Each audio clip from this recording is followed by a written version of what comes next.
Olá, turminha boa do ensino médio, meus estudantes aí de História, meus ancestrais, História e Cultura Indígena Afro-Brasileira. Bom, hoje eu vou trazer algumas reflexões. A nossa aula de hoje, ela vai tratar a respeito das religiões africanas e como a gente reconhecer, compreender e trabalhar com a diferença para que possamos respeitar a diversidade e as múltiplas formas de manifestação religiosa dentro do nosso país. Bom, vocês sabem que nós somos de colonização portuguesa, consequentemente, tivemos aqui,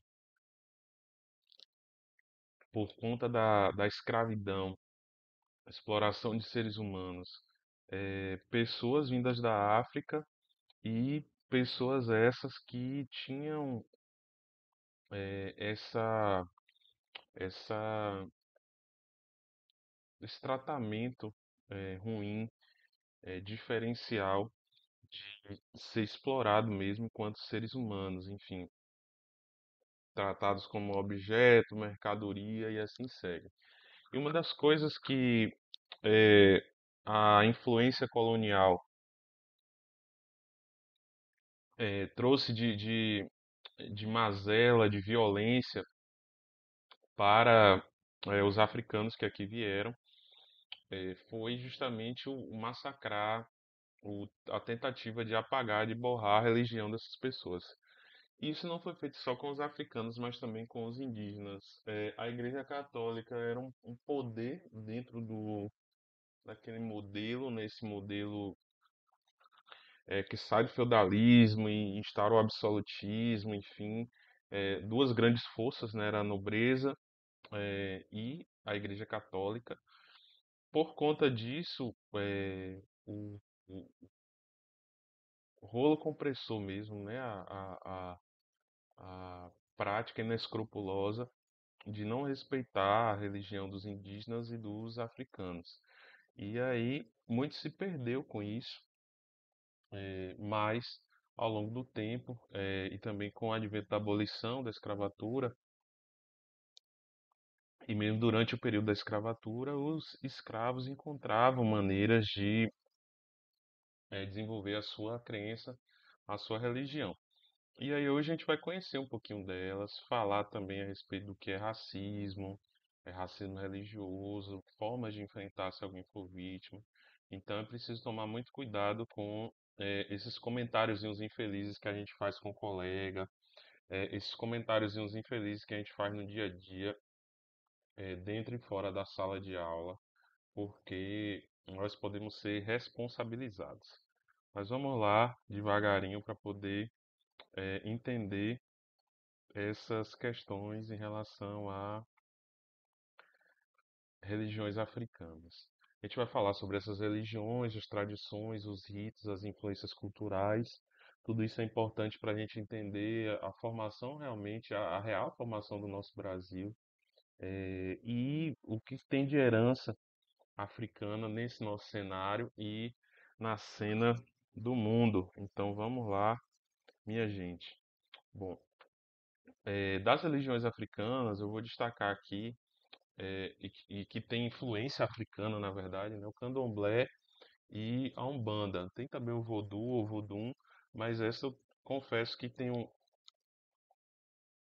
poucos conhecimentos e não me avoraria, digamos assim, a trazer para aqui ou para as nossas discussões. Mas as mais conhecidas são candomblé e a umbanda, que é genuinamente brasileira, fundada no Brasil. A gente vai discutir já já sobre a umbanda. O candomblé ele não pode ser reduzido no singular, né? Tem que falar nações do candomblé, porque existem algumas representações delas dentro da nossa estrutura, enfim. Boa parte é de origem iorubá, da região onde hoje corresponde a Nigéria, e basicamente se trabalha com a ideia de energia, dos elementos da natureza E cada energia ou cada elemento, então, ela é representado muitas vezes por um orixá.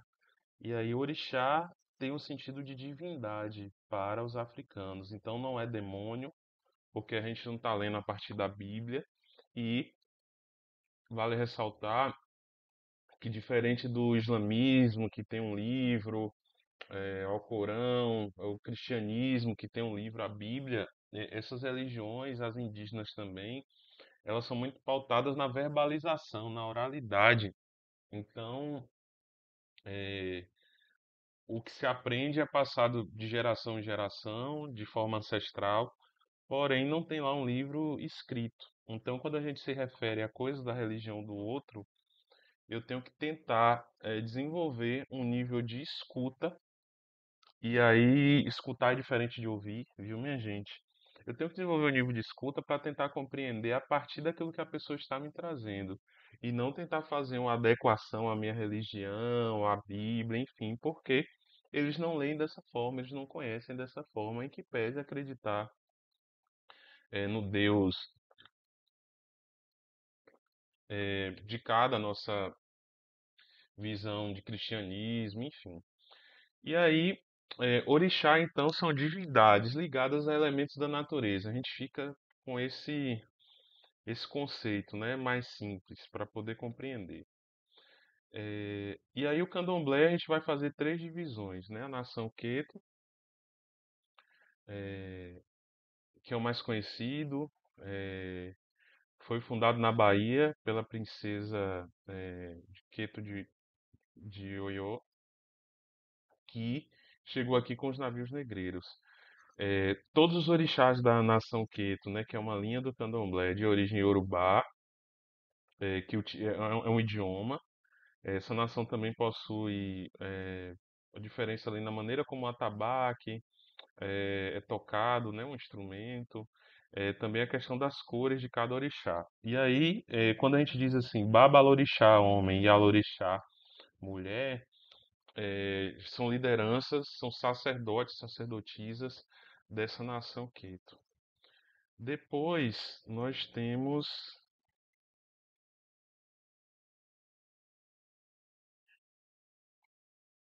a nação de Angola. E aí o que que significa essa nação de Angola? Mistura traço de origem banto com como localidade do Congo e de Angola.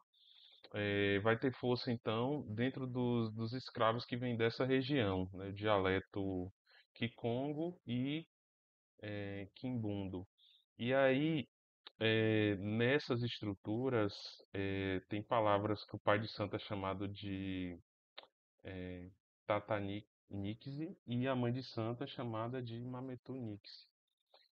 Alguns orixás são inquis e o deus maior é Zambi desse candomblé de Angola, né, dessa nação de Angola. Depois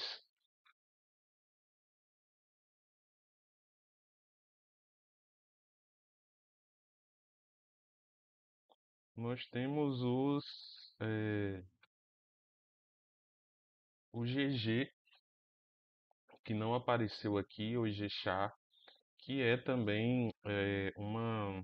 Não sei porque que não apareceu aqui, né? Mas é,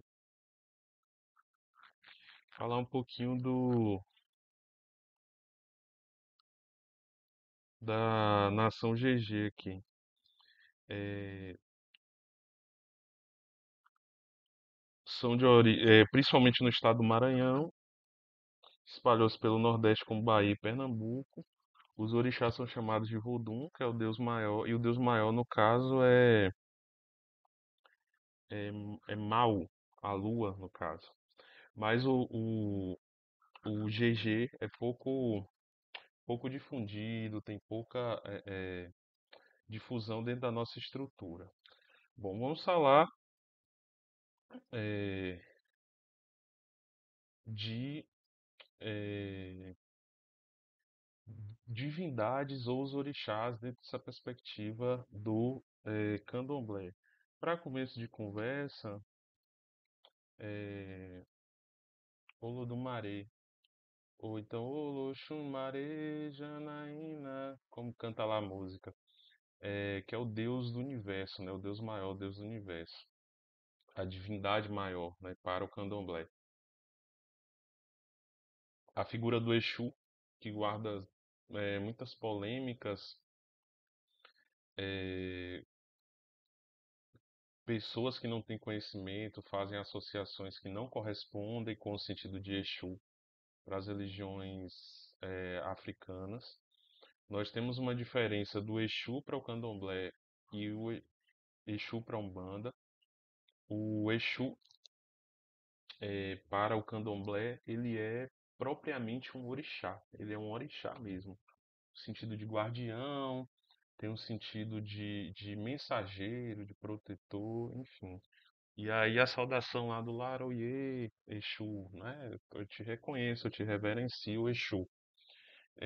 A figura do Ogum, que é o orixá é, da guerra, de luta, tudo que é batalha. É aquela música lá de Zeca Pagodinho, eu sou descendente de Ogum, sou um soldado de Ogum, eu faço parte dessa legião de Jorge. E aí, no sincretismo, que a gente vai falar já já, o Ogum, os africanos fingiam que estavam, é, digamos que, reverenciando São Jorge da Igreja Católica, mas no final das contas era cá o Ogum, do Candomblé. Iemanjá, que é a santa do mar, rainha do mar, oferenda para Iemanjá, levar flores para Iemanjá, saudar o mar, saudar a água do mar e tomar um banho de mar para poder se limpar, se purificar. Muita gente faz isso, pula sete ondinhas, enfim. Mas diz, não, olha, eu sou cristão, ok. Nós somos uma mistura, minha gente, está tudo bem. Viver, inclusive, nessa mistura, com todo respeito à maneira de acreditar de cada um. E aí a Iemanjá tem várias associações, enfim, não tem como necessariamente definir agora, né, dentro dessa perspectiva do sincretismo. Mas é a rainha do mar, com azul, como se conhece, e assim vai.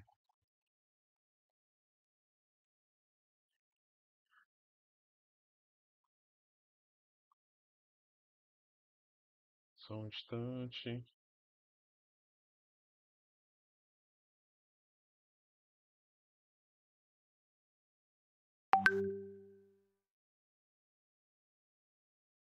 É, além de Iemanjá, nós temos Yansan, que é aquela dos cabelos assim esbranquiçados, com ventos, né? A roupa, a veste, assim, conduzida, digamos assim, levantada até por vento, a rainha dos ventos e das tempestades, a cor laranja. O Oxóssi, que é o rei das matas, de verde e branco. A Oxum, que é a rainha da água doce, então quando se saiu no mar Iemanjá, no rio, Oxum, o Xangô, que é o deus da justiça, o senhor das pedreiras, aquela visão, né, o arquétipo do sujeito forte, é, tem uma força muito grande, um poder, carrega um machado que simboliza a justiça, e esse machado corta tanto para um lado quanto para o outro, a figura do Xangô, marrom e branco. Nanã, orixá das chuvas, das águas paradas, dos mangues, da terra molhada, é, é considerada a mãe de Obaluaê e de Oxumaré, o roxo e o lilás, que são as cores de Nanã. Oxumaré, que é homem e mulher, uma mistura, representa as dualidades como dia e noite, bem e mal. Obaluaê ou Molu, como alguns chamam, é o orixá da cura, do respeito aos mais velhos, dessa relação aí de vida e morte, enfim. Então, sempre quando temas de cura, os africanos, enfim, ou as religiões vinculadas aí ao candomblé, trabalham com o Baluaê. E aí a gente não pede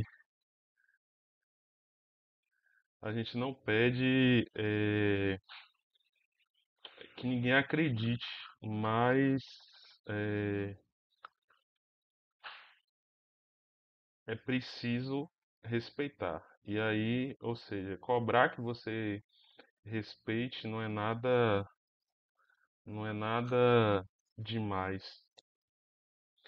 É muito pelo contrário, é um compromisso que a gente tem, né, para com o próximo, de respeitar a maneira dele acreditar, enfim, todo sujeito, todo ser humano tem lá o direito à crença.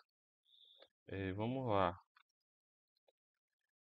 Saindo do candomblé e entrando na Umbanda.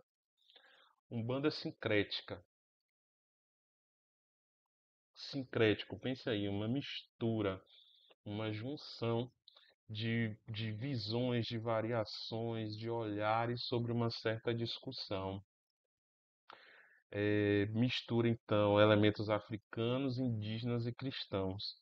Na Umbanda, caboclos e pretos velhos são invocados para ajudar os fiéis. E aí tem linha de passe, tem mensagens mediúnicas, trabalhos de incorporação, como acontece inclusive muitas vezes no espiritismo, né? Para quem conhece o espiritismo. Então, a Umbanda é um pouco de católico, um pouco de africano, um pouco de espiritismo na perspectiva de Allan Kardec e um pouco de indígena também, por conta da figura dos caboclos, enfim. E aí na Umbanda, um olhar que se tem é de que não se acessa diretamente o orixá, né? Que o orixá é divindade. Então, chega-se à divindade a partir de algumas entidades elevadas, como caboclos, pretos velhos, exus, pombagiras, boiadeiro, ciganos, povos ciganos, marujos e assim segue. Mas a gente vai já abrir essa janela das outras entidades da Umbanda. Mas para conhecer um pouquinho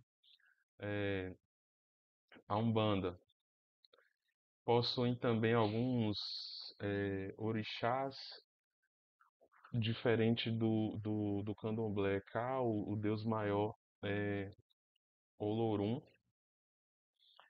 Na Umbanda também se menciona a figura do Oxalá, que seria aí uma espécie de orixá maior. Alguns acham que Jesus Cristo, né? Oxalá me proteja, Jesus me proteja. Ogum, esse da guerra que a gente já comentou, Iemanjá do mar, Iansã, Oxóssi, Oxum, Xangô, Ananã, Oxumaré, Obaluaê. E aí são entidades não, são divindades e pela força, pela propriedade delas, é como se reconhecesse ou considerasse que para acessá-las o ser humano precisaria estar num certo nível, assim dizendo. E aí, consequentemente, se acessa a elas ou ligadas a essas divindades estão as linhas da Umbanda. E aí essas linhas são de caboclos, de pretos velhos, de. Vou abrir logo aqui.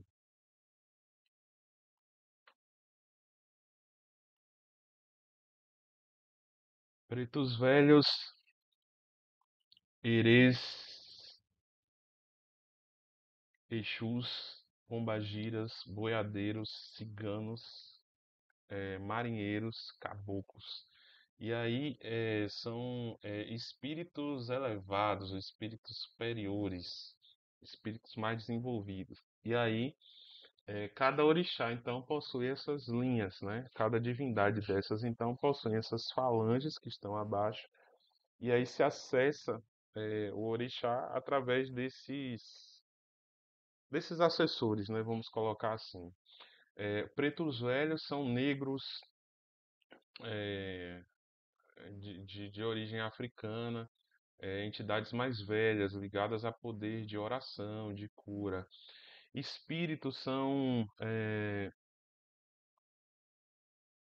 herês são espíritos ou entidades infantis. Os Exus são mensageiros, protetores, guardiões. As pombagiras são também essas mensageiras, essas lideranças, essas guardiãs do ponto de vista feminino. Os boiadeiros são pessoas do campo, né?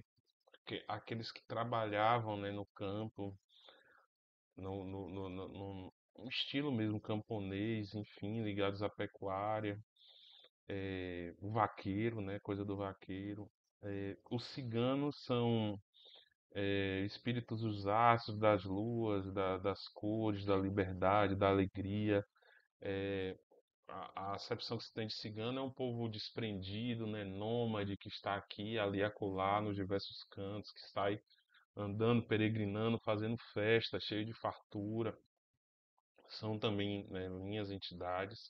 Os marinheiros, que são os espíritos do mar, né, os marujos, enfim, pessoas que trabalharam no mar. E os caboclos, que são espíritos indígenas, os xamãs, enfim, que aparecem também aí nos terreiros, nos rituais da Umbanda. Então, na Umbanda tem muita incorporação de preto velho, de herê, de exu, de pombagira, de boiadeiro, de cigano, de marinheiro, de caboclo.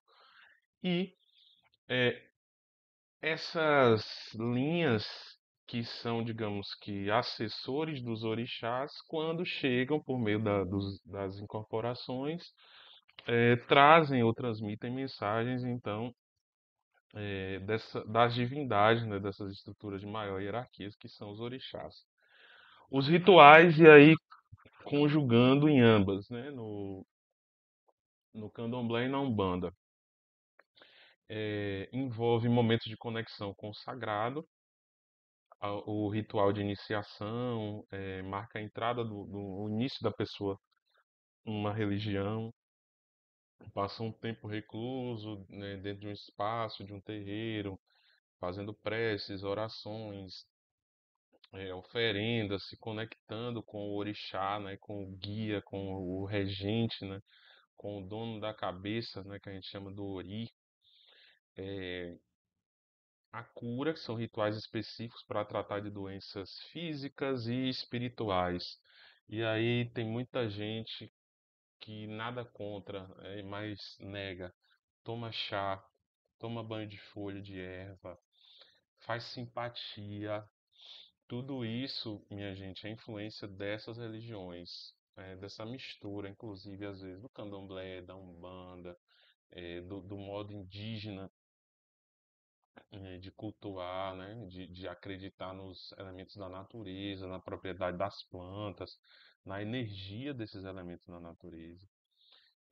Outro dos rituais também são oferendas, né, oferecer alimento, bebida, ou itens mesmo, enfim, acessórios, adereços aos ancestrais, a esses deuses ancestrais, a essas divindades, no caso os orixás, ou entidades, que são essas hierarquias abaixo, que eu comentei logo agora há pouco. E é um momento também de muita festividade, celebração, reforço da fé, como acontece na festa de Iemanjá, no dia 2 de fevereiro, a lavagem do Bonfim lá em Salvador, as festas, né, de Caruru, para Cosme e Damião, enfim, então muito importante pensar nesse, nesses rituais, porque eles exercem algumas influências dentro da nossa cultura, dentro da nossa estrutura. A fitinha do Senhor do Bonfim, para efeito de proteção, o pular sete ondas no começo do ano, né, que muita gente faz, enfim. O sincretismo dentro dessa estrutura, né? O que seria o sincretismo, professor? Essa integração e essa mistura, essa mescla de elementos de várias religiões africanas, do cristianismo, do espiritismo, do xamanismo, e assim segue. Isso ocorreu do período colonial para que as pessoas de origem africana não deixassem de viver a sua fé. Eu comentei, né? Tem lá o Ogum, eu andarei vestido com as armas de Ogum, a oração de Ogum. E Ogum é São Jorge. Então, na presença dos brancos, estava rezando para São Jorge, entre eles, no íntimo, estava rezando para Ogum. O Xangô, que para muitos é o São Jerônimo, São João Batista, tem uma música da Maria Bethânia. Meu pai, São João Batista, é Xangô, é o dono do meu princípio até o fim. Se um dia me faltar a fé no meu Senhor, remova essa pedreira sobre mim, que é o Senhor das pedreiras, né? Da justiça. É, o Xangô, São Jerônimo, o próprio São João Batista, para muitos, então. A Iemanjá, que é lida como Nossa Senhora, é Nossa Senhora dos Navegantes, não é? Aí a mistura em Salvador, recomendo o Apaió 2 ou o próprio Apaió 1, tem esse lance do sincretismo. É, Ao mesmo tempo, sai lá a procissão para o mar de Nossa Senhora dos Navegantes e a de Iemanjá. Então, às vezes os escravos estavam lá rezando para essa Nossa Senhora dos Navegantes, quando na verdade no seu íntimo estavam se comunicando com a Iemanjá, que provavelmente não é branca, né, no olhar do africano, né, se for procurar a origem da imagem. Mas como o catolicismo trabalha muito com imagem, então às vezes estava lá orando para essa Nossa Senhora, todas as Nossas Senhoras, exceto a Aparecida, são brancas, né? Então estava orando para Nossa Senhora, mas era para Iemanjá. E aí acontece muito, muito, muito com todos os outros orixás, inclusive, né? Associação com algum santo, então na presença dos brancos, do catecismo, lá na catequese da Igreja Católica, parecia que estava rezando para o santo, mas na verdade era para o orixá. E fica tudo bem, ou ficava tudo bem, é, nessa forma, né? Era como uma maneira de driblar essa imposição, essa violência. Falar de algumas influências culturais das religiões africanas. A música, o samba, o axé, a utilização, né, de tambores, do atabaque, enfim, são dos africanos, e aí isso irradiou na música, na musicalidade brasileira. A capoeira que mistura a dança, a música, enfim, como uma forma também de resistência, de defesa, é um saudar, né? Um bailar, um saudar. Nas artes, a pintura, vou me pintar de chimbalada, é mesmo, está se pintando ali de acordo com os desenhos ali africanos, né? Os, os maores, enfim, muita coisa nesse sentido. E, na verdade, é também das práticas religiosas, a coisa do se pintar. Na culinária, então, nem se fala, muitos dos pratos popularizados dentro da gastronomia nossa são, em verdade, pratos dos africanos e utilizados também nas religiões como oferenda mesmo, como oferta para as divindades e entidades.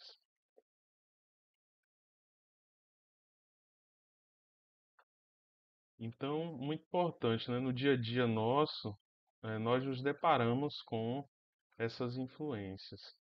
E agora a gente abre uma janela para falar de respeito e tolerância. Não se espera que você, a partir desse conhecimento aqui apresentado, se torne um membro, um integrante de religião africana ou passe a ser adepto ou cultuar. Fique você com a sua crença, com o seu modo de ser, de estar no mundo, mas o convite que se faz é para o respeito. E aí o nosso Estatuto da Igualdade Racial na Bahia vai dizer que toda distinção, exclusão, restrição, incluindo qualquer manifestação individual, coletiva, de conteúdo depreciativo, baseado em religião, concepção religiosa, credo, profissão de fé, culto, prática ou outras peculiaridades rituais ou litúrgicas que provoquem dano moral, material e imaterial, atente contra os símbolos, valores das religiões afro-brasileiras, ou seja capaz de fomentar ódio ou menosprezo às religiões de seus adeptos. Isso é intolerância religiosa. Então, é racismo, é intolerância religiosa e isso hoje a legislação nossa já possui meios para o enfrentamento. A Lei 7.716, que é a Lei do Racismo, passou por constante atualização no ano de 2023 e hoje a intolerância ou a injúria ou o desrespeito, enfim, a religião do outro é considerado racismo, racismo religioso. Então, tomar cuidado com as piadinhas, com o humor, com essas manifestações aí, falas, enfim, de pessoas que querem lacrar na internet e acabam praticando crime de racismo. Incitar discriminação de preconceito, raça, cor, religião, procedência nacional é racismo, pena de reclusão de 2 a 5 anos e multa. Além disso, também é imprescritível e inafiançável. A pessoa tem então um prazo, né, para poder se manifestar, quer dizer, não tem prazo, né, para se manifestar, para denunciar. Então tomem cuidado com as falas de vocês, com as brincadeiras que estão ali escamoteando, escondendo alguma coisa, né, um preconceito. Então, eu estou brincando, não, está disfarçadamente praticando racismo mesmo e utilizando essa ideia da brincadeira. Então, tome cuidado no dia a dia de vocês, nos espaços de sala de aula e fora de sala de aula. Aí, se alguém diz assim, professor, fui vítima de racismo, como é que eu faço? Eu preciso identificar o agressor ou a instituição que tenha participado ou incitado o ato de intolerância. Eu tenho que filmar ou fotografar o ato de intolerância, obtendo cópia do documento que promova a discriminação. Eu preciso ter testemunhas aí com nome, telefone importante, né, para poder formalizar a denúncia e ter mais meios de responsabilizar o agressor. Registrar o boletim de ocorrência, indicando os detalhes, os atos que possam ser caracterizados como intolerância religiosa. Os terreiros de candomblé, de umbanda, muitas vezes são depredados, autoridades também mortas, agredidas pelo simples fato de possuir uma religião. Pense que é absurdo. Depois procurar uma defensoria pública do estado, ou procurar algum tipo de assistência jurídica para poder acompanhar o caso. Esses são os passos aí para quem for vítima de racismo religioso.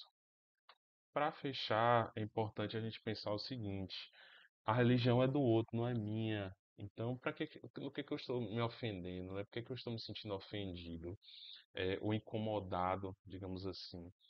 É, no dia a dia, essas pessoas sofrem discriminação. As instalações, ou o fato da pessoa estar portando, né, algum adereço, ou com as suas vestes, enfim.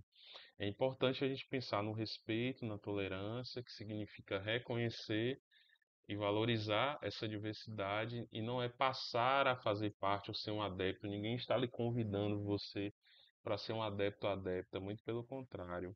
É, torna-se adepto quem se identifica, mas quem não pertence, quem não é, tem esse dever e essa obrigação de respeitar. A partir disso também a gente espera que vocês tenham uma compreensão maior a respeito dessa herança cultural, da necessidade mesmo de respeitar as diversas formas de fé e de crença das pessoas. E é isso então, meus queridos e queridas, polivalente, aquele abraço.